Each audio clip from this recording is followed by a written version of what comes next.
Hello and welcome to The Last Word. As P. Chidambaram completes 1 year as Finance Minister, we assess his performance and ask whether the government's efforts to encourage FDI and lift the economy can succeed. That's with the author of India Grows at Night and former CEO of Procter & Gamble, Gurcharan Das, the Senior Fellow of CPR and former Secretary General of FICCI, Rajiv Kumar, and the Managing Editor of the Financial Express, Sunil Jain. Gentlemen, let me start with a very simple question. Rajiv Kumar, in your eyes, are you impressed with Mr. Chidambaram's performance during his first year as Finance Minister of UPA2? I think given the conditions that he had inherited and the constraints that he's been working with, I think he's done a commendable job. And the most important constraint that he's worked against is that his own party high command does not believe that good economics made good politics, and have insisted on being populist, and which has really put a huge stumbling block in the way of Mr. Chidambaram's work. So given all the constraints that he has had to face and the bad hand that he has dealt with to begin with, I think by delivering on the fiscal deficit and trying to create an atmosphere of something happening, he's done rather well. So you're giving him, in a sense, full marks for overcoming Sonia Gandhi, the obstacle on his path. A quick yes or no? No, not at all. No, he's not overcome it, and that is what he could have done, and he should be doing. Okay. He's actually succumbed to the party's high command, and that is where I think he's let it slip, and which I was hoping he would not, and he would sort of rise up against it.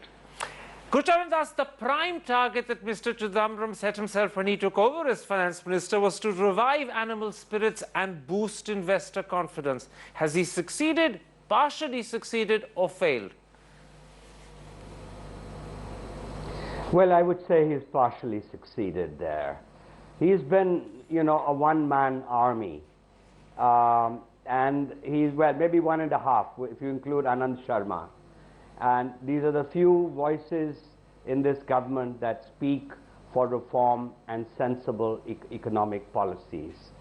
And of course, it's hard because we are paying for 9 years of a mismanaged economy, and particularly the last, I would say, the last 4 or 5 years and the sins of his predecessor. But yes, he did the GAR and the retrospective tax. Okay. I think he's let me stop you there. I'll come to specifics in a moment's time. But if you go by the results, Karan, the growth has come down. Can I stop you? The rupee is in trouble. Can I stop you? I'll come to specifics in a moment's time. I want to first get a general impression of Chidambaram from all three of you. Let me pick up Sunil Jain on that thought that he's overcome the sins of his predecessor, Pranab Mukherjee. Given that the economy today faces a far worse outlook than it seemed to face a year ago when Mr. Chidambaram took over, are you more confident with Mr. Chidambaram at the helm than you would have been if Pranab Mukherjee was still Finance Minister? I think there's no doubt about it. You're far safer under Mr. Chidambaram. He's done a lot. And I mean, in fact, today is a great day to talk about Mr. Chidambaram because the FDI in retail has just been cleared, so we will see Walmart and people like that coming in. So we are much safer, there's no doubt. The problem is the economy is in slightly worse shape, so that's the worrying part, but you'll come to that, I guess, in a minute. All right, let's pick up on that thought, Rajiv Kumar, that the FDI caps have been raised, FDI in retail norms specifically have been relaxed. The Cabinet has just announced that all of about half an hour ago. Will that bring in substantial flows of foreign investment as the government not only hopes but badly needs? Or do you concur with the view that now it's too late, there's too much political uncertainty, and we're unlikely to see substantial flows of money this side of an election? Which view do you agree with? Karan, to begin with, I have to say that domestic investment is far more important than getting the FDI in. Domestic investment accounts for 97% or 93% of total investment in this country, and the mood in the domestic economy of the investor is very sour. And what we need to do is to address that, because the sentiment is really down. On your immediate question, I think I don't think it will happen this side of the elections. Too much political instability, too much going on now from September when the elections start. Every investor I have met has said, we are waiting and watching. And let's see, because they're just not sure that the government's policies will not change again. Because in the past, the goalposts have moved so often that there is very little credibility now with the government. Suppose these changed, raised FDI caps that happened a year or 18 months earlier. Suppose the diluted FDI norms in FDI and retail in particular had been announced in September rather than now. Would that have made a difference? In other words, is this government 18 months to a year too late? Yes. Yes, absolutely. And that is what they should have done. Come out with an FDI policy which was just clear and should have done that. Kusharandas, let's come to this issue of what do we need to do to revive investor confidence at home, because as Rajiv Kumar says, quite accurately, it's investor confidence at home that really is the most important problem. Now, the government thought that when they set up the Cabinet Committee of Investment way back in September last year, they would fairly speedily clear some 7.5 lakh crore worth of investments that were stuck. Arvind Mayaram in June claimed that roughly 90,000 crore worth have been cleared. The Wall Street Journal I see today is talking of a figure of 1.6 lakh crore cleared. But on the ground, investors in India and businessmen remain extremely wary. They believe the system is very slow. They believe, as Kumaramangalam Birla told the Financial Times in England, that he's got 10 billion worth of projects stalled and he's not looking to invest more until that's cleared. So has the CCI worked, or do you think it's been more talk than delivery? Well, I mean, we should never have needed the CCI, but that CCI should have started a long time ago. And there were 1,000 projects that were stuck. And surely, I mean, they are making an effort, this clearance of the Bombay airport and the clearance of the 16 hotels at the Delhi airport. These are things that are good. But you know, for people who have been burnt before, who've been hurt badly, they worry about just, okay, so CIC has cleared, but now what hurdle am I going to face next? In the power business, I mean, there are 117 approvals you require, and even after that, you cannot get the fuel or something like that. Can I interrupt? Can I interrupt? Look at Ratan Tata. Can I interrupt you? Are you suggesting that even though significant steps with CCI have been taken, overall confidence in this government and its ability to push things has fallen so low that investors remain wary, if not actually scared of investing? Is that in a nutshell what you're saying?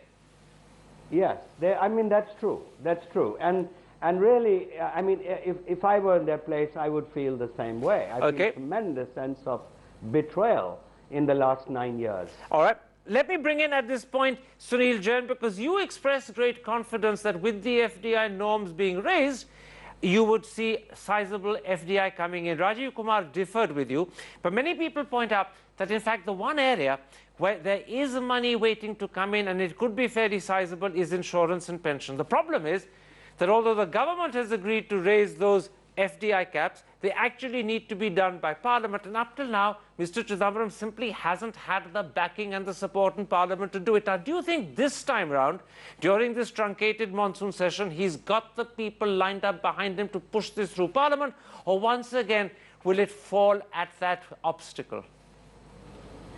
I actually believe, Karan, that this time they worked it out. They've got the SP on their side. They've got the JDU on their side. So I think that, you will actually find reforms, I mean, FDI, levels in insurance getting raised there. I, obviously agree with Rajiv and Gurcharan when they say that, this has come very late. And there is no doubt about it. But, I'll tell you areas where I think money can come in immediately. One is what you talked about, pensions and insurance, that will happen. I think the government, after 1 year of completely foul play, has started getting its act together on telecom. So you will have telecom auctions, I think, in another couple of months. Can I stop you there? Can I stop you there? The telecom sector is one which has got enormous debts. It's faced severe legislation from the government in terms of back taxes, Vodafone in particular, it's faced severe judgments from the Supreme Court which they don't like. Do you really believe after Etisalat and Telenor have burnt their fingers, more money is going to come in at this stage? Yeah, I'll just tell you, firstly, as far as Vodafone is concerned, I have talked to enough people in the company to know that if the government comes to a settlement with them, that you basically pay the principal, and perhaps in a staggered manner, the company will be more than happy to move on, because the alternative is exiting the Indian market, which it doesn't want to do here. If you're looking at, you're absolutely right that this has been foul play on the government's part. They've put about 40,000 crores of penalties on companies, but I think they're in the process of beginning to wind that down. So when you look at a company like Bharti or a Vodafone, they're desperate to get spectrum now. So I think that when the next auction happens in a few months, you will have money coming in. Let me very quickly, get back to the point can I stop you there, because that's an important point you're making. I just want to check whether others agree with it. Rajiv Kumar, you've often said that the terrible adverse impact of Vodafone wasn't just on one company, but it has frightened investors across the board who lost confidence in whether India has a system, whether it's a cesspit that you'll get into where taxes are changed, and that too retrospectively, and you have no idea what you're going in for. Has the Vodafone damage been limited because the government has agreed to non-binding arbitration, or does that remain a problem until it's solved? A quick answer.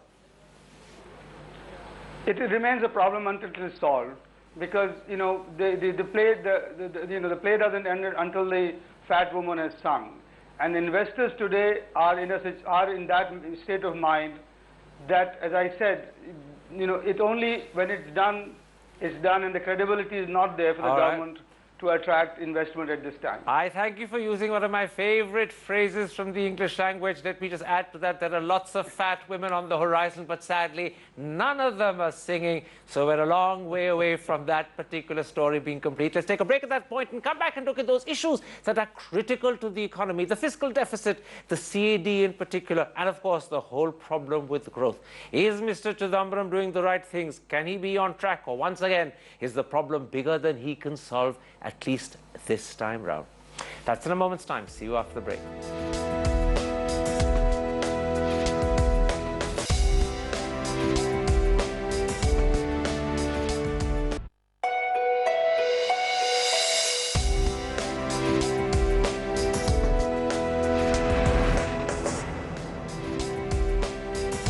Welcome back to The Last Word. We're discussing P. Chidambaram and his efforts to revive the economy. Gentlemen, let's come to the critical challenges that lie ahead. And first, Gurcharan Das, the 4.8% fiscal deficit target. With pressure on the rupee likely to grow and perhaps get worse if America tapers off its quantitative easing, can Mr. Chidambaram achieve his 4.8% target?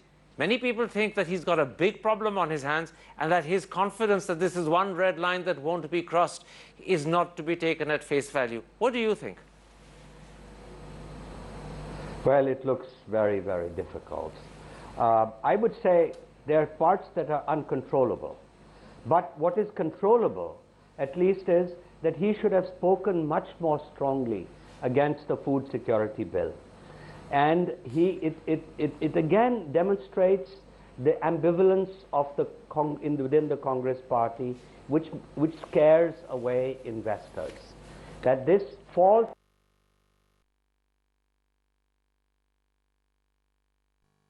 of really the driving forces of our growth. Can I put this to you? Really creates Are you this problem. harking back to the point Rajiv Kumar made, that he hasn't done enough to stand up against Sonia Gandhi and her populist instincts? Yeah. Well, I mean, that's exactly right. And I think where his failure of the Prime Minister and the other reformers is that they did not educate their own party, the Congress party, that there's a difference between being pro-market and pro-business. When you say they didn't educate the party, do you mean they didn't educate one particular lady? Well, I think the whole party too. I mean, there are a huge number of people who talk lunacy in the Congress party. Okay. Margaret Thatcher used to say that she used to spend 80% of her time selling the reforms and only 20% of the time doing the reforms. All right. Now, that's the kind of thing that should have been done for the last 9 years. All right. And then, you know what Let me stop you there. Let me stop you there. Let me stop you there. I want to stick to the critical challenges rather than to go into the prescriptions that Mr. Chidambaram has avoided or not been aware of. Let's pick up on growth, Sunil Jain. Growth in the budget was estimated to be roughly 6.4%. The Reserve Bank has now cut it down to 5.5%. Many independent banks are talking of something a lot closer to just 5%. But given that the fiscal deficit target of 4.8 is actually commensurate with growth of 6.4, and we're not going to see that level of growth, revenues therefore will shrink. So once again, is the fiscal deficit in pressure and doubt because growth levels won't be achieved? Well, I think the fiscal deficit is obviously under pressure. But there are a few saving graces here.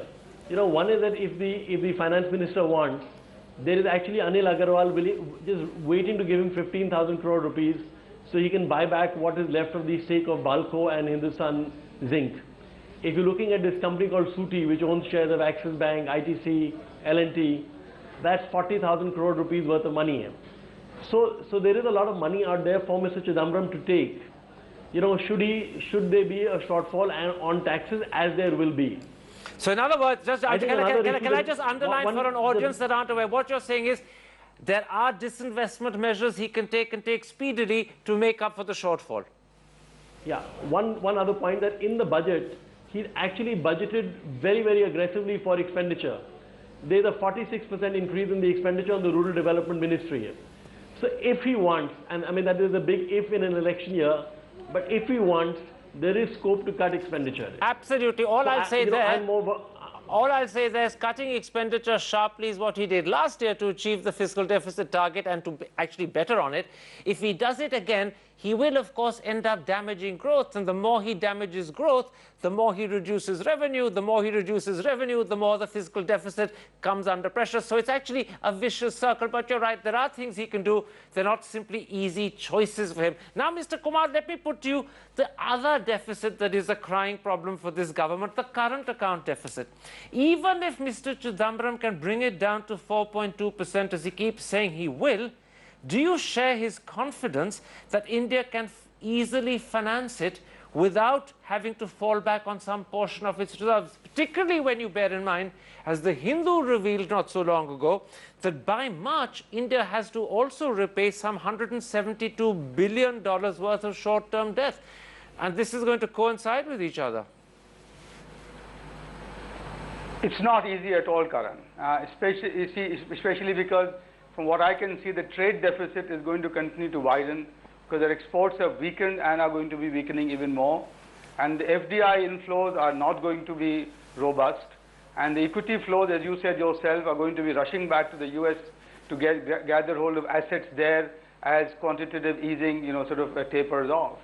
The point, however, is that the current account deficit is the difference between investment and savings. And we call it, as it were, it's a simple thing, straightforward thing. Yep. So what he can do is to increase public savings and government savings, and that he can achieve by what Sunil said, by also selling off a lot of assets that the government has in terms of land and other things, so that this rate of savings in the economy comes up, and that will then be reflected in a lower current account deficit. Can I put this to you? He's not talking about Sunil's idea of increasing disinvestment and savings. He's talking instead about state-run banks and PSUs being allowed to raise money abroad. He's also talking about a sharper tax on non-essential luxury imports. If he does those two things, he's only hinted about them, will they be effective in reducing the current account deficit, or do you think that they'd only have a small impact? A quick answer, because we're really out of time.